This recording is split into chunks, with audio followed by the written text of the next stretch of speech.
Olá, pessoal, boa tarde, né?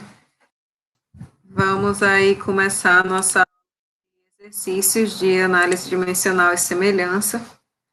Na aula passada, a gente estava falando a respeito, a gente fez exercícios, né? Mas não terminamos, né?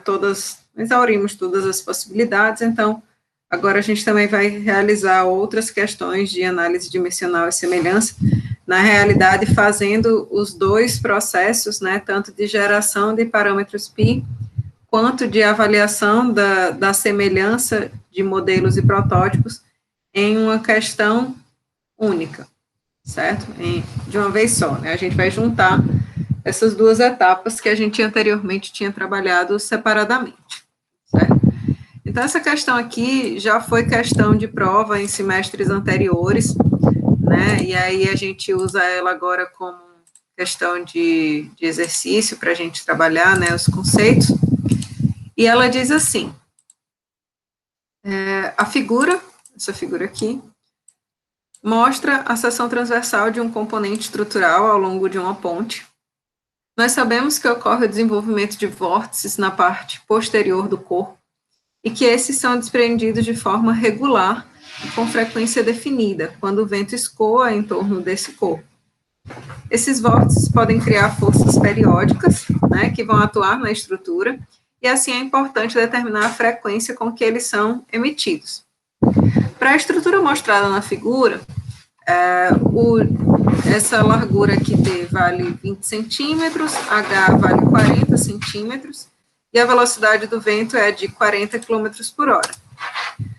Admita que as condições do ar são normais, então a massa específica é de 1,23 kg por metro cúbico, e μ é 179 vezes 10 a menos 5, né, pascais vezes segundo.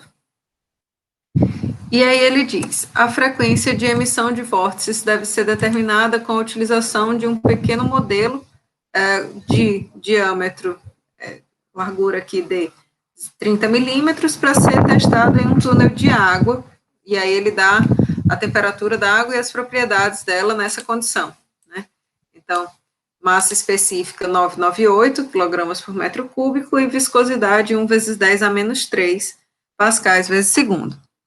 Então, ele pede aqui, faça análise dimensional desse problema, mostrando a obtenção dos parâmetros π que o caracterizam, né?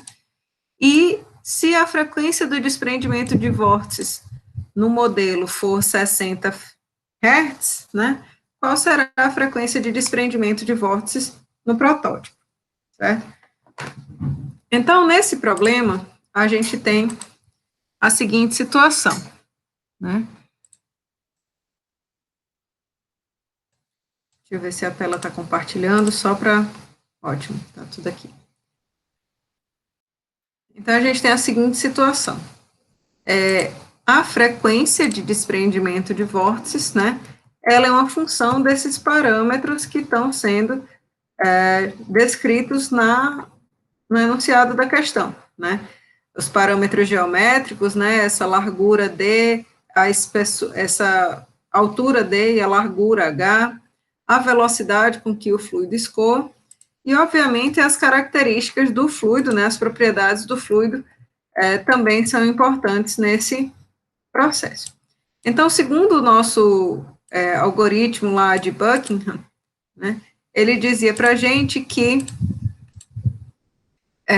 o primeiro passo para a gente fazer a análise dimensional era a gente determinar quais eram e quantos eram os parâmetros que representavam o problema físico que a gente estava estudando. Então, nesse problema físico, a gente tem, então, 1, 2, 3, 4, 5, 6 parâmetros. Então, nosso número de parâmetros é 6.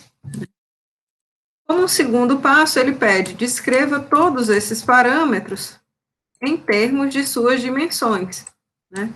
Então, a frequência de desprendimento de vórtices é uma frequência, né? Então, 1 sobre o tempo. P é uma cota de dimensão, né, geométrica, então D tem dimensão de comprimento. O mesmo acontece para H. né, que é uma largura.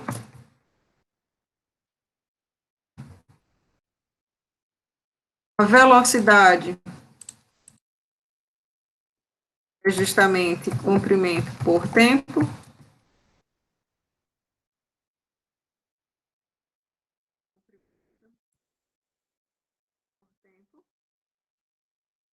Massa específica do fluido,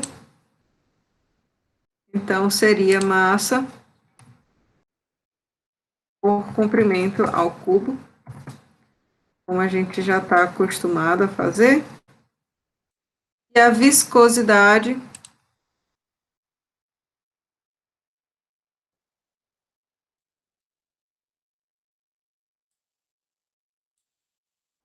então é massa por comprimento. Então, aqui a gente tem nosso conjunto, né, de 6 parâmetros que representam esse problema físico. Observando esse problema, né, observando as dimensões que estão representadas aqui nesse problema, a gente consegue ver que ele pode ser descrito em termos de 3 dimensões fundamentais. Quais são elas? Massa, comprimento e tempo. Então, o nosso parâmetro J, que é o número de dimensões fundamentais necessárias, né, o mínimo de dimensões fundamentais necessárias para descrever esse problema, corresponde a 3, né, referindo-se à massa, comprimento e ao tempo.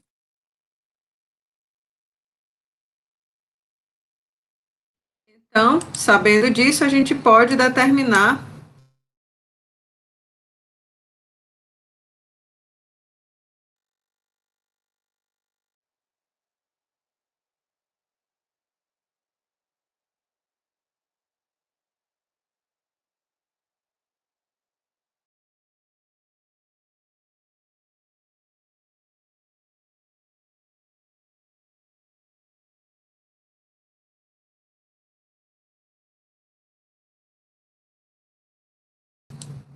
dimensionar o conjunto de parâmetros que a gente tem, desses 6 parâmetros.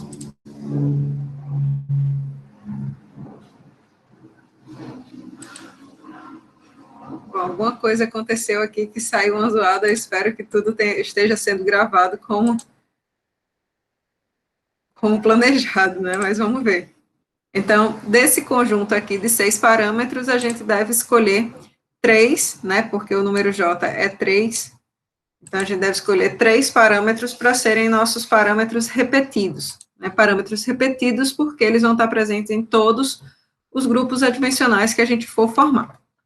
Então, como eu tinha dito para vocês anteriormente, né?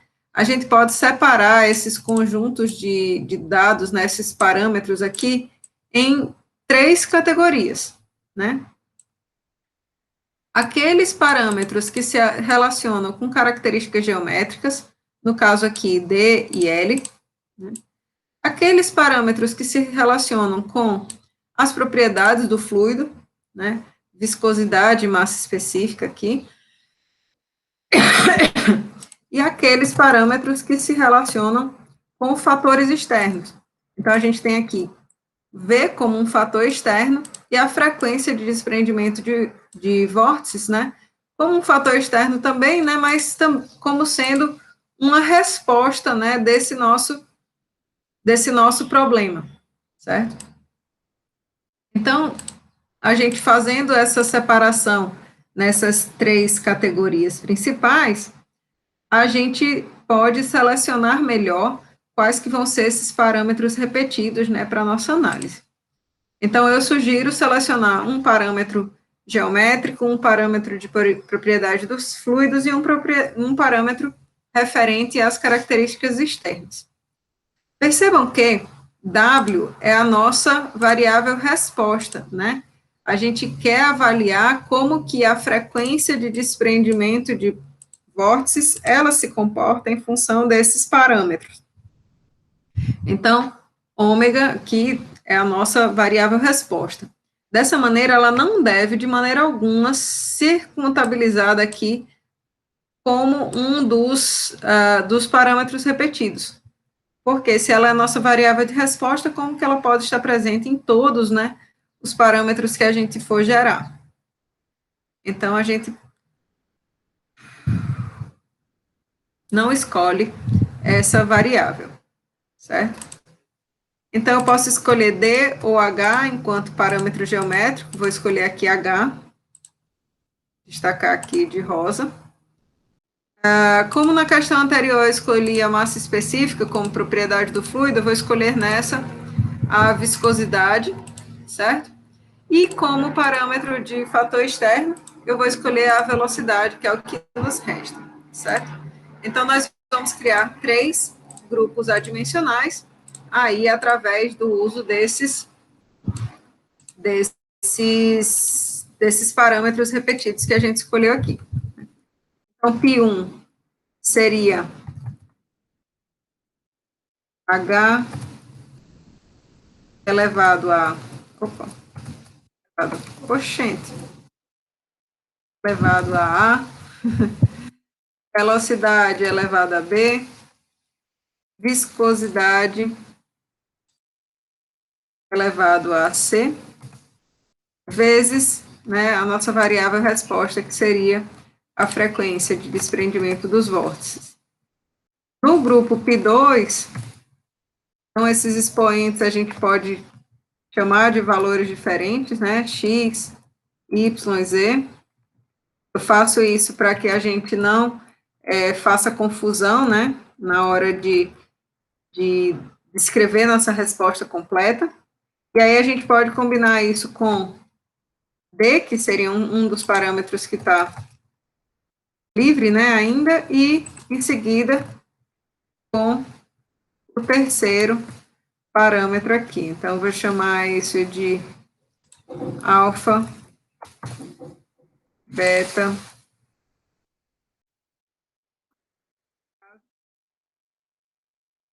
e aí a gente vai relacionar com a massa específica dos fluidos. Então, ó, aqui ó, a gente tem esse conjunto de parâmetros, que são os tais parâmetros repetidos que a gente falou, né? E para cada grupo adimensional, eu estou combinando esse conjunto de parâmetros que eu escolhi com os restantes, né? Com os que sobraram. Certo? Então, vamos fazer isso. Apagar aqui o enunciado. E aí a gente vai partir para a determinação de cada um desses grupos adimensionais em função justamente das dimensões de cada um desses termos, certo? Então, vou substituir aqui, né? Para esse lado direito, a gente tem a dimensão de massa elevado a 0, comprimento elevado a 0, tempo elevado a 0, né? E aí a gente pode substituir as dimensões de cada um desses termos, né? Velocidade é comprimento por tempo.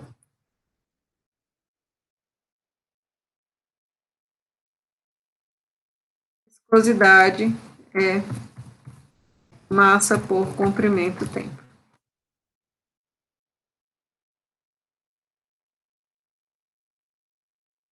A frequência de desprendimento de vórtices, 1 sobre o tempo. Certo? Então, da mesma forma que a gente fez anteriormente, a gente vai escrever as equações para massa, igualando, né, as dimensões referentes à massa de um lado e de outro da nossa equação. Então, a gente fica com massa elevado a 0 com massa elevado a C. Né? Então, obviamente, esse expoente C tem que ser igual a 0.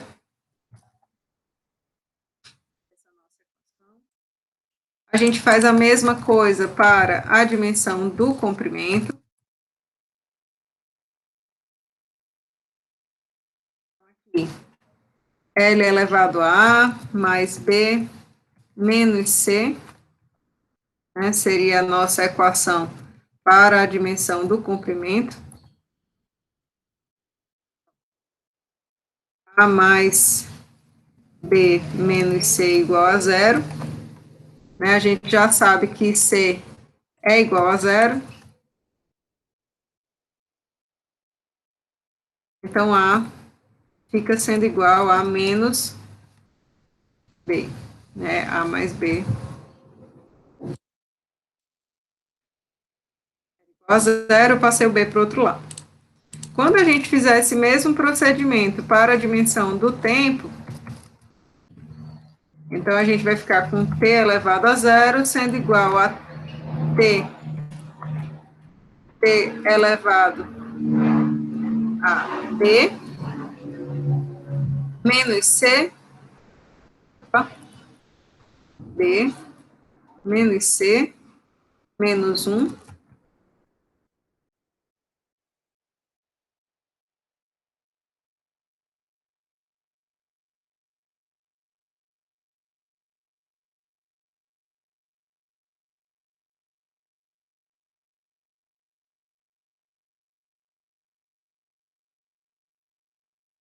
então,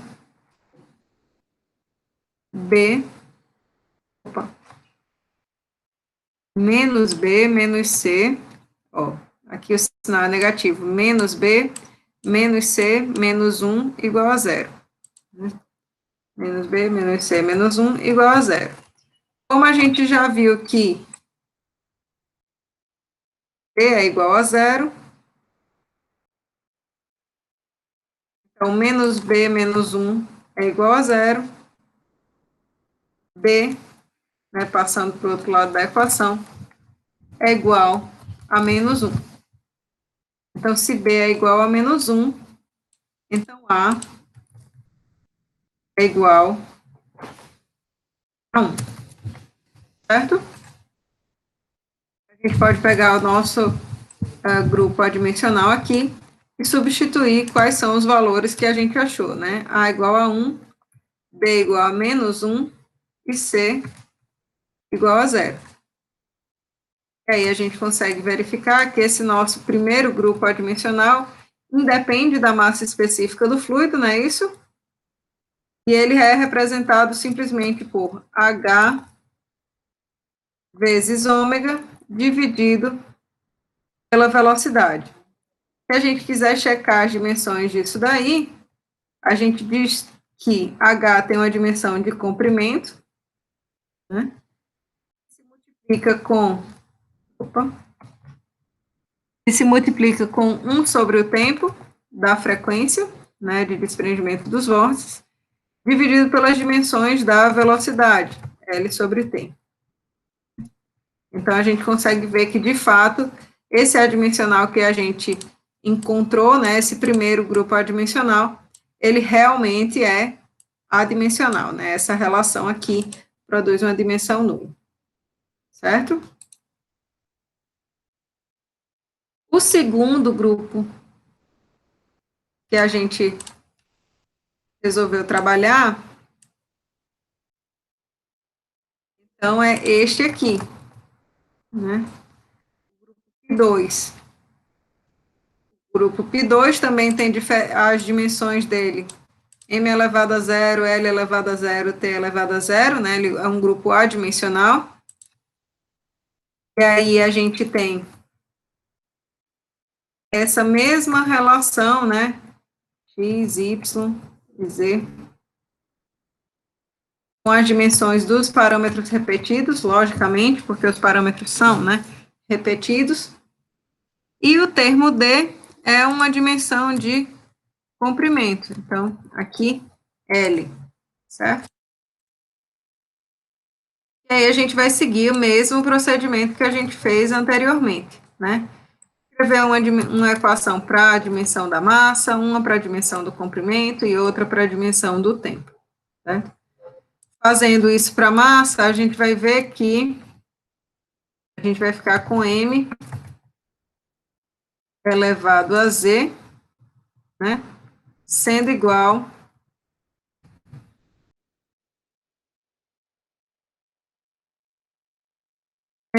a m elevado a zero. Então, esse expoente z, ele tem que ser obrigatoriamente igual a zero.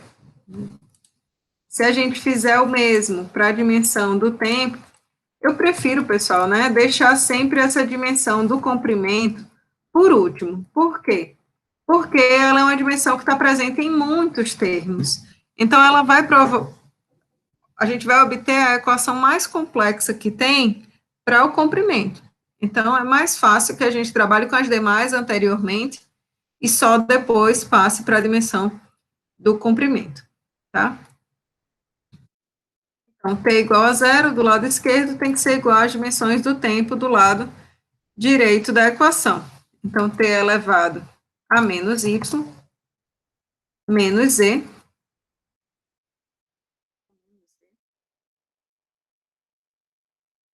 E aí a gente já sabe que z é igual a zero. Então, menos y menos z igual a zero implica em a gente verificar que y também tem que ser igual a zero, não é isso? Y também é igual a zero. Então, quando a gente vier para a equação da dimensão do comprimento, a nossa vida já está muito mais fácil, né? A gente já determinou várias das outras equações, várias das outras incógnitas, né? Que eu quero dizer. Então, a gente tem aí x mais y menos z mais 1 como sendo a equação que representa aí esses expoentes, né, da dimensão do comprimento.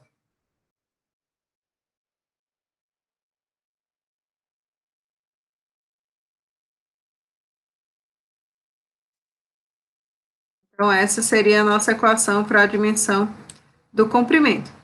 Como x e y a gente já viu que são zero, então esses dois termos vão embora, né? E a gente pode passar o menos o 1 para o outro lado da equação. Então, a gente verifica que o expoente x, ele é menos 1. Então, esse adimensional aqui resume-se a menos h, 0, 0, né? E aí a gente consegue escrever facilmente que D sobre H produz o nosso adimensional. Certo? Esse é o nosso segundo adimensional, a gente chama essa relação, né, entre comprimento e largura de razão de aspecto, né, uma razão geométrica que caracteriza o problema. Se a gente for fazer o mesmo procedimento para o terceiro parâmetro, né, que a gente tem representando esse processo, então a gente fica com essa equação para ser trabalhada, né, e aqui eu vou colocar os expoentes devidos, né, alfa, beta e gama, e aqui as dimensões da massa específica, massa por comprimento ao cubo, né. E a gente vai fazer o mesmo processo de novo. Então, a massa, a gente ficaria com a equação, m elevado a zero é igual a m elevado a gama mais 1. Todo mundo consegue ver que seria gama mais 1? Então,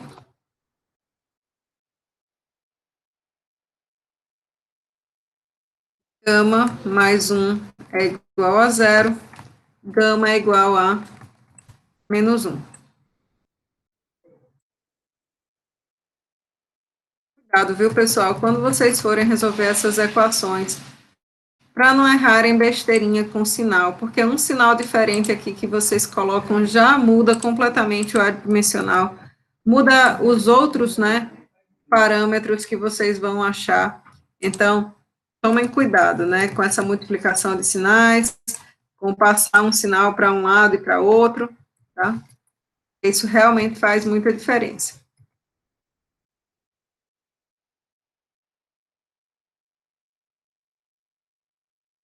A gente fica aqui para a dimensão do tempo com t elevado a menos beta, menos gama, né? Só tem tempo nesses dois termos aqui. E aí, menos beta, menos gama tem que...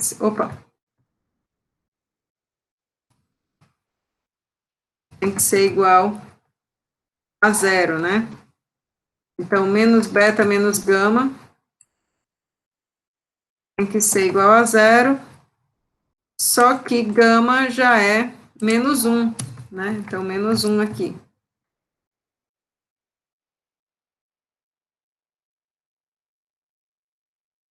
Menos beta mais 1 é igual a zero, significando que beta é igual a 1, certo? Passa o beta para o outro lado da equação, beta é igual a 1.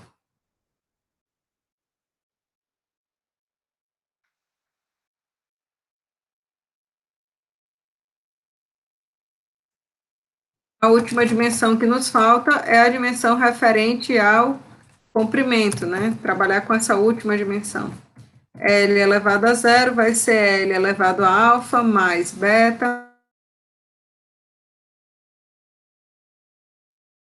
menos gama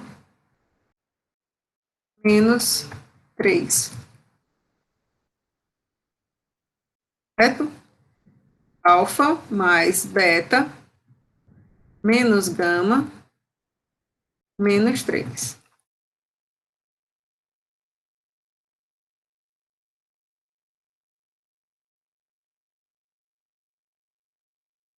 E tem que ser igual a zero.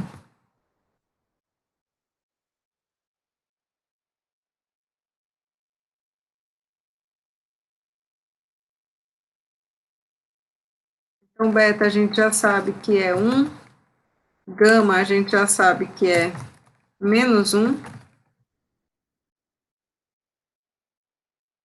e aí a gente fica com menos dá mais 1 aqui, mais 1 dá 2, né? 2 menos 3, aqui a gente fica com menos 1. Então, alfa igual a 1.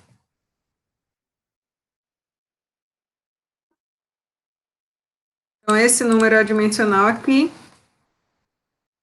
a gente vai ficar com alfa sendo igual a 1, beta sendo igual a 1, viscosidade aqui elevado a menos 1. Então, esse número, na verdade, é número de Reynolds, né? Rho vezes V, vezes um comprimento característico, H, dividido pela viscosidade do fluido.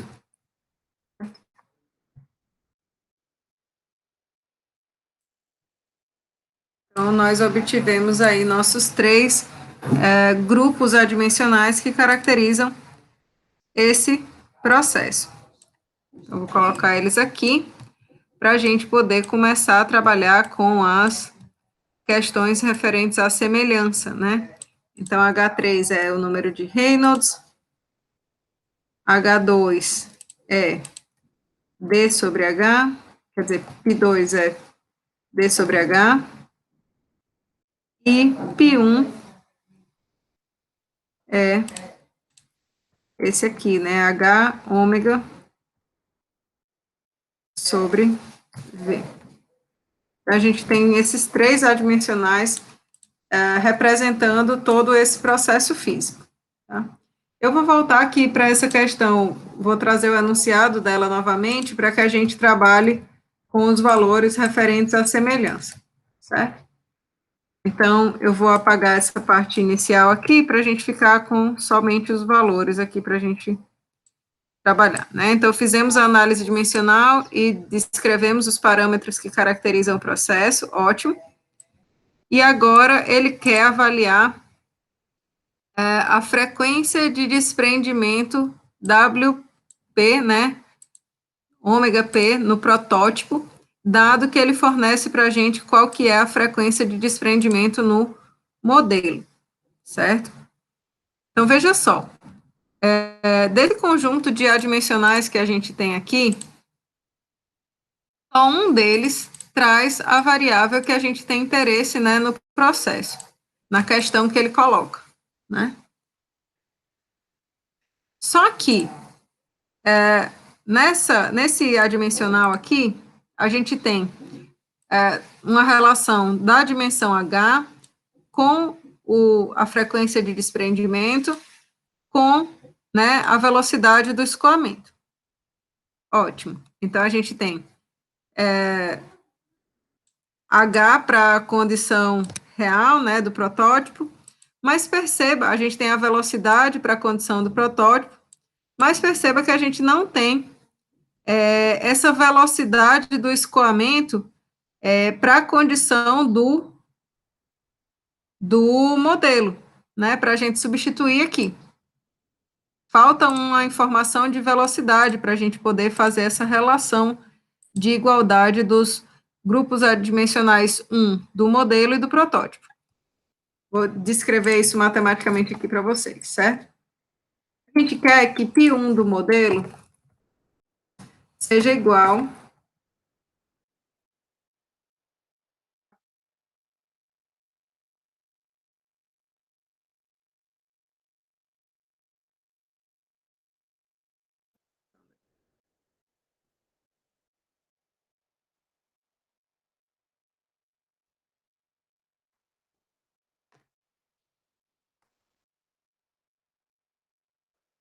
a gente quer que π1 do modelo seja igual a π1 do protótipo.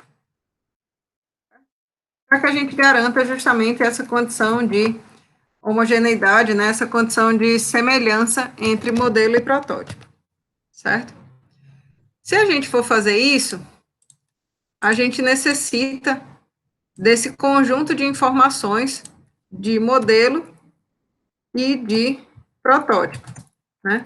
Então, para o modelo, eu tenho que ter quem que é H do modelo, quem que é a velocidade, a frequência de desprendimento de vórtices ômega do modelo, e também a velocidade do escoamento do ar na condição do modelo. Para quê? Para que eu possa justamente igualar isso aqui tudo com as condições do protótipo.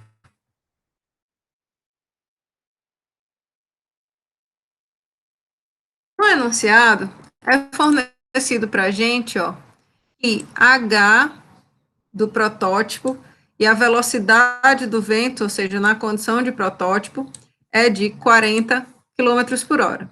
Então, H do protótipo, a gente tem, V do protótipo, que é a condição real, né, a gente também tem.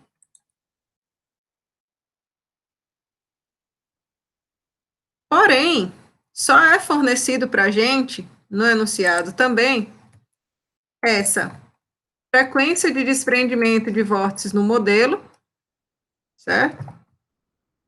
E o H do modelo a gente pode deduzir rapidamente pelos outros grupos adimensionais.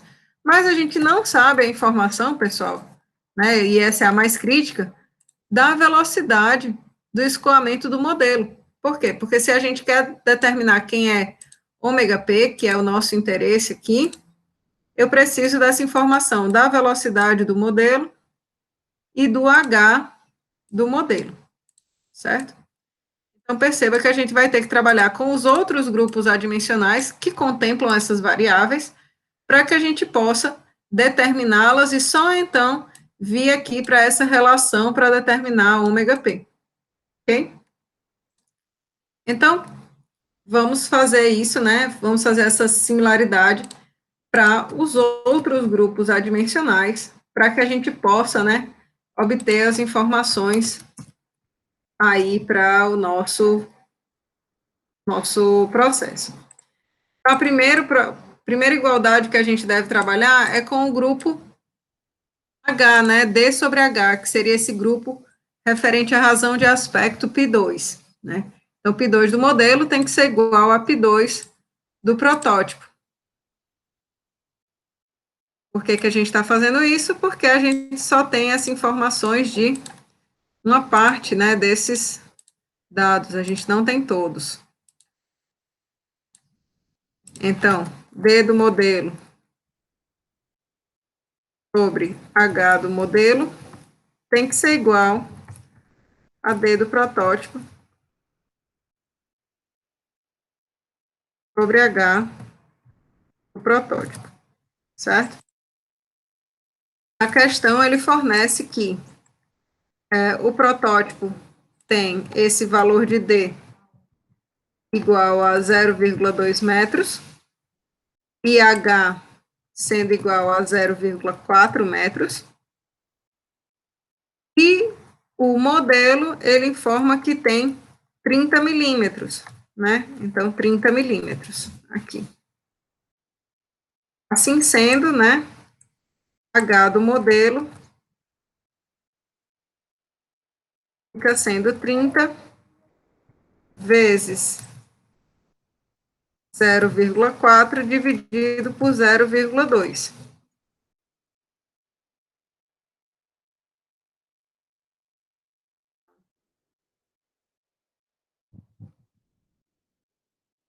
É 60 milímetros. Agora a gente já sabe qual que é o valor de H aqui do modelo. Eu vou até deixar isso aqui em preto, porque a gente já determinou. Para que a gente saiba qual que é V do modelo, a gente vai trabalhar com a igualdade do terceiro parâmetro adimensional, π3, né? Então, π3 do modelo tem que ser igual a π3 do protótipo.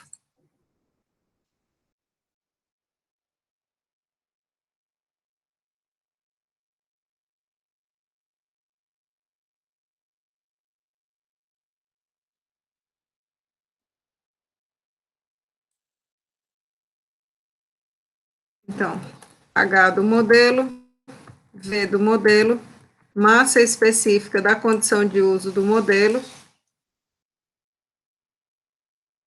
dividido pela viscosidade do modelo, que seria o número de Reynolds, né? Tem que ser igual a o mesmo parâmetro adimensional para o protótipo.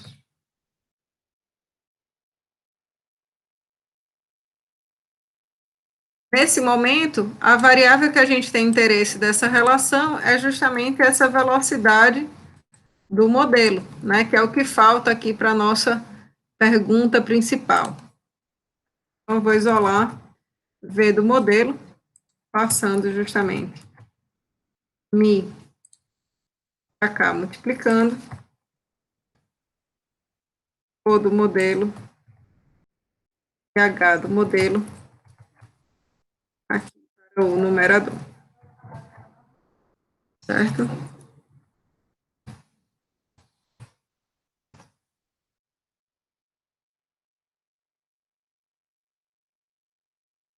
Então, pessoal, perceba que essas informações aqui todas a gente já tem. Porque a gente tem as condições de propriedades do fluido na condição do protótipo, que seria massa específica e viscosidade do ar, né?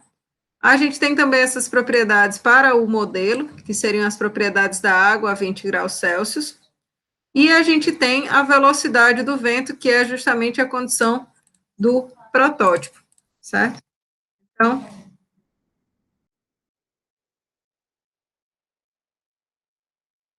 viscosidade do modelo é água, certo? Todas as condições referentes ao modelo são condições de água. H, vou colocar primeiro as propriedades todas do modelo, tá? Aqui, para eu não cometer nenhum erro. Então, massa específica do modelo é a massa específica da água. H do modelo é justamente o que a gente determinou, 60 milímetros. Né? No slide anterior, a gente determinou H do modelo para ser 60 milímetros. Tá? E agora eu vou substituir as condições do protótipo. Né? H do protótipo vale 0,4. A velocidade do protótipo vale 40 km por hora. A massa específica do protótipo é a massa específica do ar, né? Então, 1,23. E a viscosidade do protótipo é a viscosidade do ar. Então, 1,79 vezes 10 a menos 5. Certo?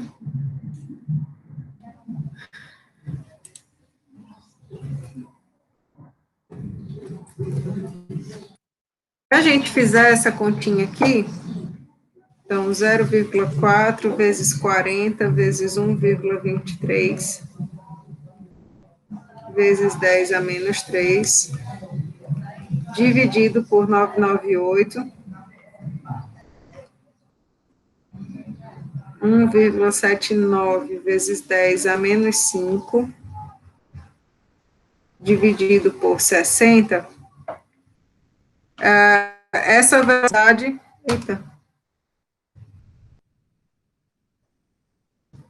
deu 0,018 quilômetros por hora, tá? Vou conferir aqui para ver se eu não errei alguma coisa, certo? Então, viscosidade do modelo é a viscosidade da água, 10 a menos 3, vezes H do protótipo, 0,4, vezes a velocidade do protótipo, 40, vezes a massa específica do protótipo, 1,23, dividido pela massa específica do modelo, 998, em seguida pela viscosidade do protótipo, que é a viscosidade do ar, 179 vezes 10 a menos 5,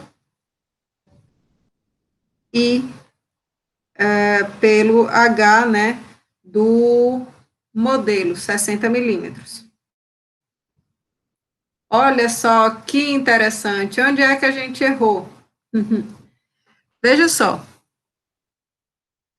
H aqui, ó, a gente usou como 0,4 metros, né? Deixa eu só ver se eu calculei certo aqui na questão anterior.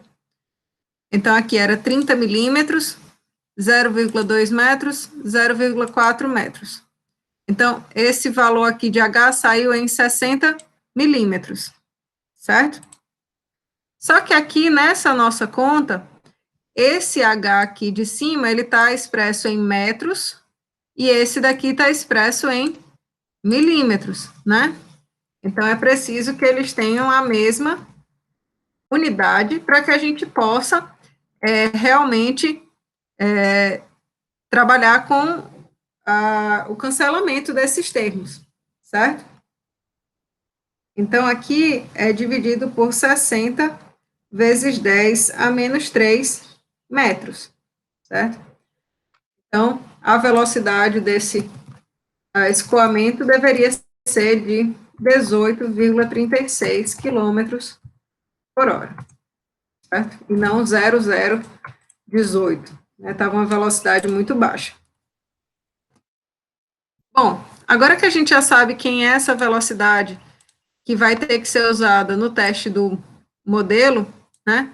Então, a gente pode prever qual que vai ser essa frequência de desprendimento de vórtices, que era o nosso objetivo desde o começo. Então, posso passar a VP para cá multiplicando, a HP que estava multiplicando passa para cá dividindo, e aí a gente determina qual que vai ser essa frequência de desprendimento desses vórtices, certo? Então, H do modelo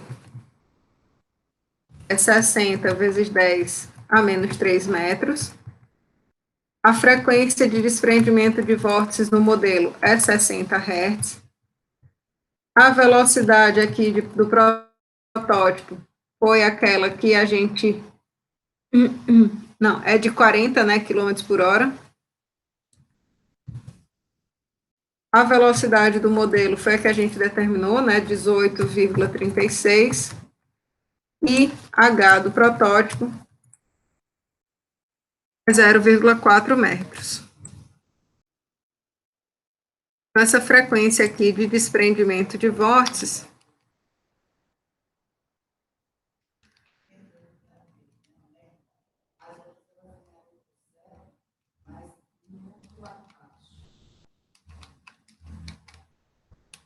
essa frequência de desprendimento de vórtices aqui deu 19,6 Hz. Então, Esse tipo de questão, pessoal, vocês vão encontrar bastante, né, nesse material da gente, vocês vão ver com recorrência, né, questões em que a gente fala tanto da parte de determinação dos grupos adimensionais, quanto da parte de semelhança, tá? Então, essa é uma questão realmente bem completa aí de análise dimensional para vocês se inspirarem e estudarem coisas nessa linha de raciocínio, ok? Eu vou finalizar essa apresentação e aí eu começo uma outra apresentação de outra questão e coloco também lá no canal, porque aí fica mais organizado, sabe? E eu sei mais o tempo que foi cada uma das questões.